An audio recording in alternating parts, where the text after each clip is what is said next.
Hello everybody, my name is Tong. I'm an occupational therapist. I just recently graduated from an occupational therapy program, and during my internships, I did my rotation in a pediatric outpatient clinic, and also my last rotation was in an inpatient physical disability hospital.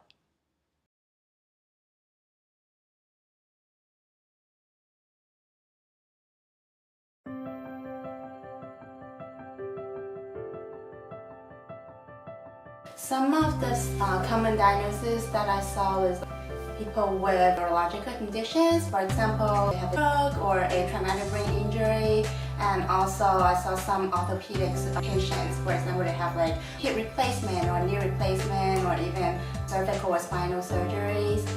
Really can be any kind of physical disabilities, just depending on what floors and what setting I was in. Yeah. So in outpatient pediatric clinic, we work with children with developmental delays or other developmental conditions such as autism, Down syndrome, other genetic disorders, and some cerebral palsy. Some of the children may have sensory processing disorders and feeding disorders. So we just do a lot of different play activities to facilitate the development of these children so that they can develop the motor skills and emotional regulation skills that they need to participate in age-appropriate activities. And also, we do a lot of sensory integration because the clinic I was working in was a sensory integration clinic. So basically, we just look at the sensory profile of the children, and because some of them are oversensitive or undersensitive to certain type of stimulation, so we just, depending on the profile, the sensory profile of the child, we would provide them with the appropriate kind of stimulation to facilitate their development.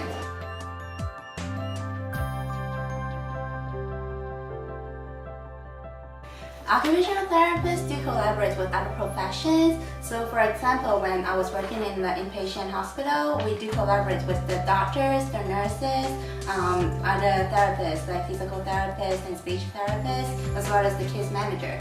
So the way we collaborate is that we would have team conferences once a week, and then all the professionals come together and we talk about the patient's progress and whether they're safe to be discharged home, or are there any recommendations that we can make to the patients for the discharge. And then sometimes I do co-treat with a physical therapist, which means that we would go to the patient's room at the same time, and then the physical therapist may work on functional mobility, which is may work on walking, and then I might work on other stuff like activities of daily living, such as taking a shower or brushing teeth or changing clothes, etc. What do I like the least about OT? As I said, it's a very holistic field, so we work with literally any kind of people, and for the same reason it can be hard for new practitioners especially to have all the skill sets to work in all different kind of settings. So sometimes it may lead to a sense of income. We may think that, oh, we don't know enough to work with the patients or the clients, because there's just always so much more to be learned, and it's almost impossible for someone to be competent in all these areas.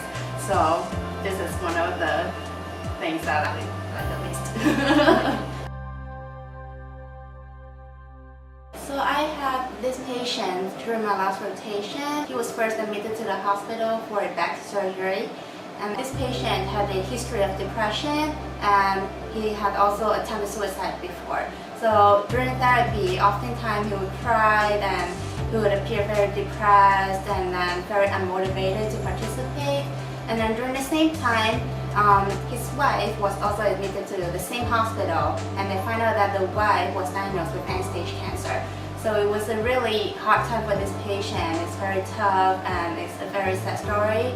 And then we know that for this patient, he wanted to go home as soon as possible so that he can take care of his wife. We used this as a motivator, and during therapy we took the patient to his wife's room so that they can have a conversation among themselves, and then after that we'll take the patient back to the therapy gym and do therapeutic activities and exercises. So after seeing his wife, the patient became very motivated, and then I remember this patient ended up staying in the hospital for almost a month, which is longer than what a typical back surgery patient would stay.